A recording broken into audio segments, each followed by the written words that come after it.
పరిశుద్ధ గ్రంథం నుండి యోబు చరిత్ర గురించి వ్రాయబడిన గ్రంథము యోబు గ్రంథము 36వ అధ్యాయం.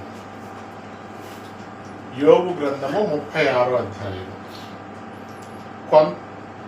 మరియు ఏలీహు ఇంకా ఇట్లనెను, కొంతసేపు నన్ను ఓర్చుకొను, ఈ సంగతి నీకు తెలియజేసేదను. ఏలయనగా దేవుని పక్షముగా నేను ఇంకనూ మాట్లాడవలసి ఉన్నది. దూరము నుండి నేను జ్ఞానము తెచ్చుకుందును, నన్ను సృజించిన వానికి నీతిని ఆరోపించెదను. నా మాటలు ఏమాత్రమును అబద్ధములు కావు. పూర్ణ జ్ఞాని ఒకడు నీ ఎదుట ఉన్నాడు, ఆలోచించుము. దేవుడు బలవంతుడు, కానీ ఆయన ఎవరిని తిరస్కారము చేయుడు. ఆయన వివేచనా శక్తి బహుబలమైనది. భక్తిహీనుల ప్రాణమును ఆయన కాపాడడు. ఆయన దీనులకు న్యాయము జరిగించును. నీతిమంతులను ఆయన చూడకపోడు. సింహాసనము మీద కూర్చుండు రాజులతో ఆయన వారిని నిత్యమును కూర్చుండబెట్టును. వారు ఘనపరచబడుదురు.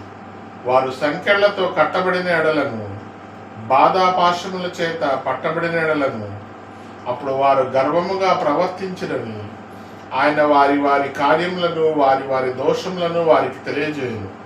ఉపదేశము వినుటకై వారి చెవిని తెరవజేయును. పాపము విడిచి రండని ఆజ్ఞ ఇచ్చును. వారు ఆలకించి ఆయనను సేవించిన ఎడల తమ దినములను క్షేమముగాను తమ సంవత్సరములను సుఖముగాను వెళ్ళబుచ్చెదరు. వారు ఆలకింపని ఎడల వారు బాణము చేత కూలి నశించెదరు.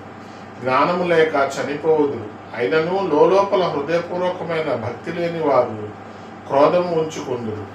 ఆయన వారిని బంధించినప్పుడు వారు మొర్రపెట్టరు. కావున వారు యవనమందే మృతునొందుదురు. వారు బ్రతుకు పురుషగాలము బ్రతుకు వంటిదగును. శ్రమపడు వారికి కలిగిన శ్రమ వలన ఆయన విడిపించును. బాధ వలన వారిని విధేయులుగా చేయును. అంతేకాక బాధలలో నుండి ఆయన నిన్ను తప్పించును. ఇరుకులేని విశాల స్థలములకు నిన్ను తోడుకొని పోవును. నీ ఆహారమును క్రొవ్వుతో నింపును. దుష్టుల తీర్పు నీలో పూర్తిగా కనబడుచున్నది. న్యాయ విమర్శయు తీర్పును కూడుకొని ఉన్నవి. నీకు క్రోధము పుట్టుచున్నది కనుక నీవు ఒకవేళ తిరస్కారము చేయదువేమో జాగ్రత్త పడుము. నీవు చేయవలసిన ప్రాయశ్చిత్తము గొప్పదని నీవు మోసపోయేదవేమో జాగ్రత్త పడుము.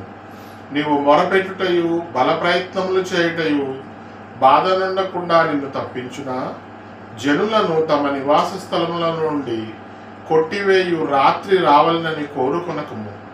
జాగ్రత్త పడుము, చెరుతనము చేయకుండుము. దుఃఖానుభవము కన్నా అది మంచిదని నీవు వారిని కోరుకొని ఉన్నావు. ఆలోచించుము, దేవుడు శక్తిమంతుడై ఘనత వహించినవాడు. ఆయన పోలికన బోధకుడెవరు? ఆయన మార్గమునకు నియమించిన వాడెవడు? నీవు దుర్మార్గపు పనులు చేయుచున్నావని ఆయనతో ఎవడు పలుక తెగించును? మనుష్యులు కీర్తించిన ఆయన కార్యమును మహిమపరచుటకై నీవు జాగ్రత్త పడుము. మనుష్యులందరూ దానిని చూచెదరు. నరులు దూరమున నిలిచి దానిని చూచెదరు. ఆలోచించుము, దేవుడు మహోన్నతుడు, మనము ఆయనను ఎరుగము. ఆయన సంవత్సరముల సంఖ్య మితిలేనిది. ఆయన ఉదక బిందువులను పైనుండి కురిపించును. మంచుతో కూడిన వర్షము వలె అవి పడును.